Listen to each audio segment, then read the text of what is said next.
mártir incomprendido o delincuente natural. Ese es el motivo de inspiración para este video, porque este personaje hizo una gran entrada, fascinante como ya lo había dicho, pero resulta que también su salida fue épica, pero al mismo tiempo cuestionable, porque Oli es la representación de un salvador egoísta, pero con la excusa perfecta no puede ser juzgado, porque pobrecito, ¿verdad? ¿Hasta dónde estaría permitido manipular a inocentes para salvar los intereses de otros? Lo cierto es que este personaje hace que te cuestiones tus propios ideales y comiences a preguntarte si con sus acciones ayudó a otros o definitivamente los perjudicó. En este video te presento mi análisis y opinión reflexiva acerca del padrino de Hostal, a quien decidí llamar el demonio definitivo de Hostal.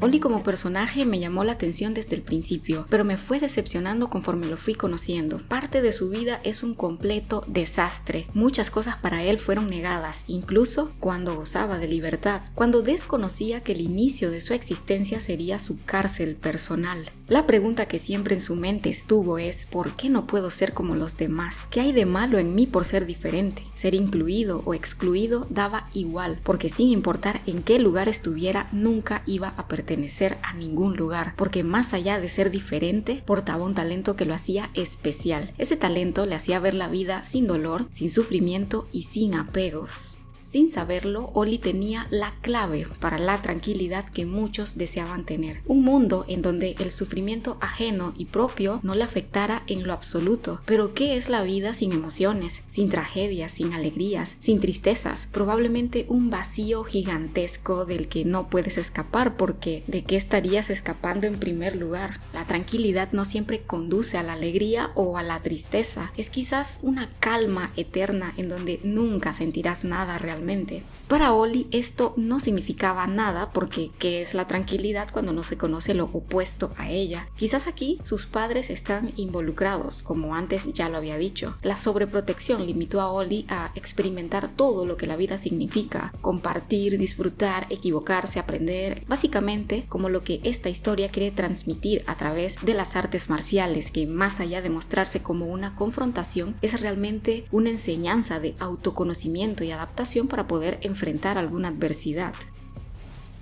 Las emociones de Oli, inhibidas espontáneamente o no, le hacían la vida más simple, pero al mismo tiempo más solitaria, porque son esas emociones las que nos permiten conectar con los demás y sentir lo que otra persona esté sintiendo sin tener que vivir sus experiencias. Era algo que Oli jamás podría entender. Incluso si fabricaba esas emociones, no iba a poder entenderlas de la misma forma que los demás.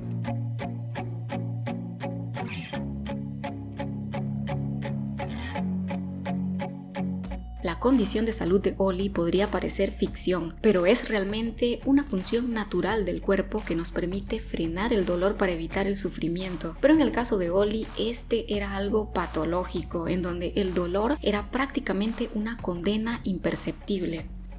La analgesia que padecía le hacía lastimarse sin control, al no tener la capacidad de sentir dolor. Esa capacidad natural del cuerpo que debía protegerlo se convirtió en su verdugo personal, debido a la falta de conciencia del dolor. Lo único que Oli tenía a la mano era el conocimiento de entender su condición, que lo llevaría a él, o en otras instancias a sus padres, a cuidar más de él, pero también a entender la sobreprotección que sufrió. En todo sentido, su enfermedad era un limitante que no le permitía disfrutar de la vida, sin importar cuán pendiente estuviera de sí mismo. Su salud era muy importante, su vida dependía de ella, entonces ¿cuál sería la mejor decisión para protegerlo, incluso de él mismo? Yo realmente lo he pensado y en realidad no tengo la menor idea. Aunque si activo mi lado maternal y sabiendo que su situación era terminal, entonces dejarlo vivir y compartir para disfrutar aquello que no podía sentir quizás habría sido la mejor decisión a tomar, pero sigue siendo cuestionable. Esta situación situación también ligaba otra deficiencia, en donde Oli no podía sentir el efecto de las emociones que eran tan necesarias en su vida, al no sentir miedo ni dolor cuando se enfrentaba al enemigo, que en este caso era él mismo. Oli tenía la combinación letal para morir. No había nada que lo estimulara a protegerse del peligro en ningún sentido. Desgraciadamente, su supuesto talento era aquello que lo inhabilitaría con el tiempo, porque al no sentir dolor, limitaba su única defensa para poder medir el peligro y actuar en consecuencia para poder sobrevivir. El maltrato psicológico que sufría probablemente de sus padres, eso fue lo que me dio a entender esta parte de la historia, lo acercó cada vez más a su final, ya que, si bien lo dije en un anterior video, ellos lo sobreprotegían de un futuro que todavía no existía, a base de control, manipulación, culpa o quizás invalidación cada vez que Oli tomaba alguna decisión en su propia vida, y es por esa razón que no podía sentir emociones que lo ayudaran a entender mejor su condición de salud. Quizás sus padres no estén detrás de la violencia psicológica que Oli mencionó, y por el contrario solo trataban de ayudarlo a superar esa parte de su vida. Lastimosamente, en estos episodios no quedó muy clara esta parte difícil de la vida de Oli, entonces creo que no puedo mencionar nada más porque puede que esté dejando pasar algo, y como esta historia siempre trae sorpresas constantemente, reservaré cualquier otro comentario del padrino de Hostal. El punto es que la situación de Oli no escapa de las complicaciones de la vida con respecto a otros personajes en la historia, y esto llevaría a que este personaje se le perdonen sus acciones, ya que al final fue visto con la empatía que no podía sentir.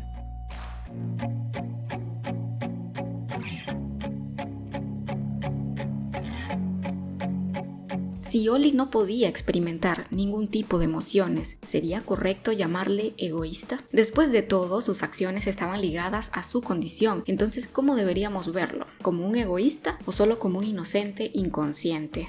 Golpear a su padre, faltarle el respeto a su madre, robar y ponerse en peligro no significaba nada para Oli. El no poder sentir miedo, culpa o cargo de conciencia tenía que ver todo o nada al mismo tiempo. Sabía muy bien qué significaba lo que podía representar su egoísmo, pero cada componente del mismo era algo desconocido. Nunca lo había experimentado. Es por esta razón que reclutar a los Ellis Juniors no era como un asunto importante, porque no sentía nada por ellos, ni por su situación vulnerable. Utilizarlos a su conveniencia estaba bien siempre que les diera un lugar cerca de él y de sus decisiones. Ellos iban a cooperar ante sus planes egoístas de supuesta protección para la familia que no lo incluyó. Aunque Oli fuera ajeno a las emociones y desestimara su condición, eso no le impedía pasar por encima de los que sí tenían esa capacidad. Lo que Oli sentía que hacía con buena intención lo llevaba a lastimar esa parte tan especial ligada a las emociones de la familia que construyó. Tanto los tíos de su hostal y los pequeños Ellis sentían la necesidad de pertenecer a algún lugar. Sentirse aceptados y útiles era la necesidad que los llevaba a apegarse a ese padrino alocado que les brindaba protección y un poco de supuesto amor paternal. Más allá de la ganancia económica y la seguridad que sus actividades le aportaban, estaba ese sentimiento de convivencia que los integrantes de Hostal necesitaban experimentar. Oli obtuvo a su propia familia nacida bajo sus condiciones, pero nunca la quiso en realidad. No le importaba desde un principio, porque su objetivo era formar parte de la familia de Eli. Todo lo demás era únicamente un recuerdo de su presencia. Eli, a pesar de tener tantas limitaciones y fragilidades, se convirtió en la expectativa que algunos querían alcanzar. Es como si su existencia destruida reflejaba maravillas que solo otros podían ver. Así que no podemos culpar a Oli por obsesionarse de alguna manera con las cualidades de un chico destrozado por la vida.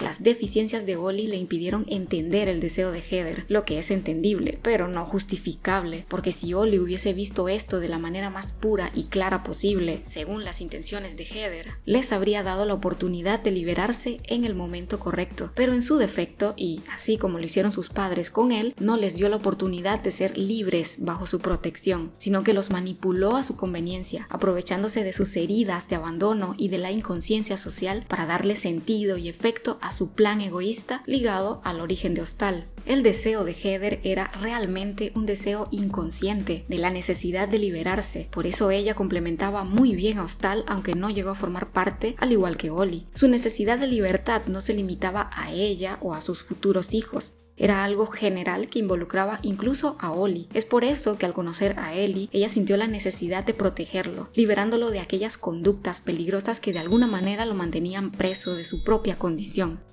que alguien implantó en su etapa más vulnerable. Pero a diferencia de Heather, para Ollie, la libertad que veía en Ellie se definía en su esencia, sin importar cómo se dio esa libertad que Ellie disfrutaba. Cambiarlo significaba despojarlo de su libertad, como si se tomara una bestia salvaje de su hábitat y se le convirtiera en una bestia domesticada. Ya no sería salvaje, ya no daría terror y estaría restringido de su naturaleza y de lo que lo hace ser quien es. Y si lo piensas bien, esa sería una definición de libertad también. Es por esta razón que Ollie no podía entender por qué Heather deseaba cambiar esa libertad llamada Ellie Young, si se supone que ambos coincidían en la necesidad de encontrar y defender la libertad. Estaba claro que para Ollie y Heather el significado de libertad era visto de maneras diferentes. Su último deseo puede ser una trampa de apariencias, pero podría pensar que su última voluntad era que Gon dejara de fastidiar a Ostal, la familia de Ellie, a la que nunca pudo pertenecer. Pero si tomamos en cuenta que Ollie no puede ver ni siquiera por sus propias necesidades, es muy probable que este último deseo también sea egoísta.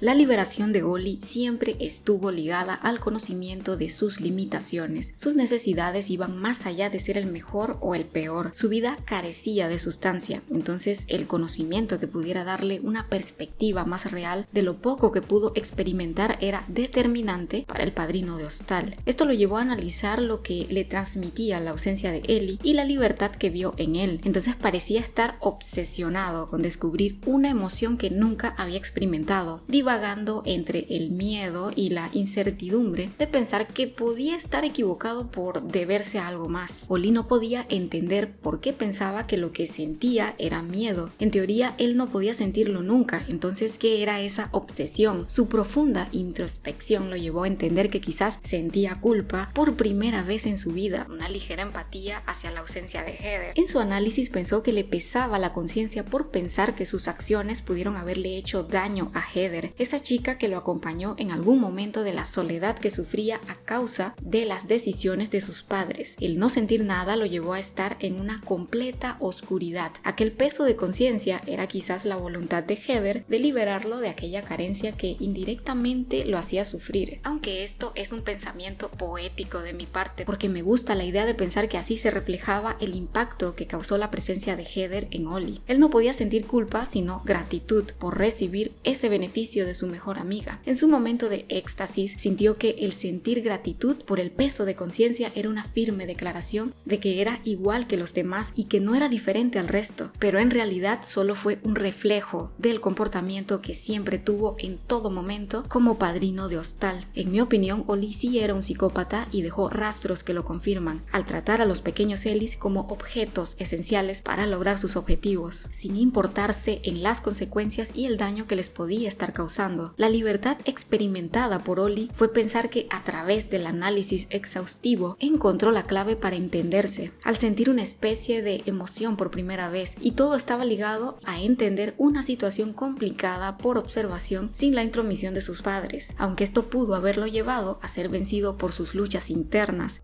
La muerte de Ollie inició al entender su situación. Su condición médica lo tenía sumido en algún tipo de desesperanza. Daba igual el momento de su muerte porque ya había llegado a su límite desde hace mucho tiempo. El último deseo que nadie podría elegir por él era su final. En esta elección nadie podía interferir. Este triste y trágico momento era la libertad que le fue negada a Ollie desde siempre. La despedida de Ollie dejó sin padrino a su familia. Aquellos que de alguna forma lo llegaron a querer ahora tenían que entender su decisión y despedirse del padrino de Ostal, y su partida crearía un precedente en todos los involucrados.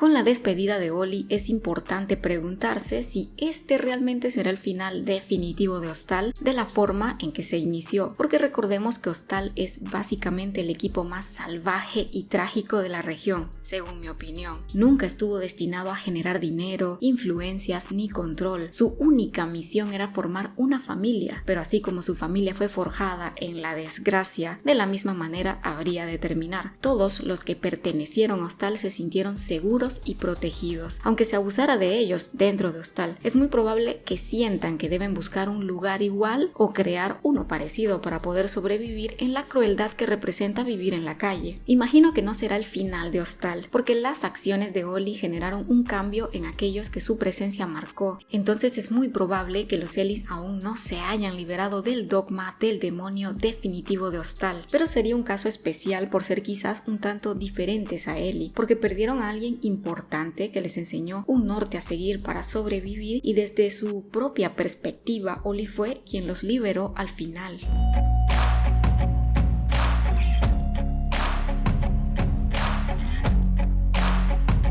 Creo que la historia que involucra a Ollie y a Heather nos muestra que nuestra presencia, acciones y palabras tienen un peso tremendo en la vida de los demás. Así como Jiho ha podido sobrevivir gracias al mensaje indirecto de Jake, o cómo las palabras de Cristal impulsaron a Daniel a tomar fuertes decisiones. De la misma forma, Heather motivó a Ollie y él, a su manera, motivó a otros a cambiar algo de sí mismos. Sin importar que el mensaje captado pudo haber sido negativo o positivo, una vez que se inició esa acción de motivación en cadena, no pudo detenerse, porque siempre iba a impactar en alguien más. Y eso se pudo notar con los Ellis, que ahora están en compañía de Jasmine, quien se apropió de ellos considerándolos sus bebés, pero sobre todo lo que sea que Ollie haya causado en el primer Ellie Jr. y en los tíos de Hostal, que se sintieron en la necesidad de hacerse cargo del primer Ellie Jr. ¿No les parece interesante todo esto?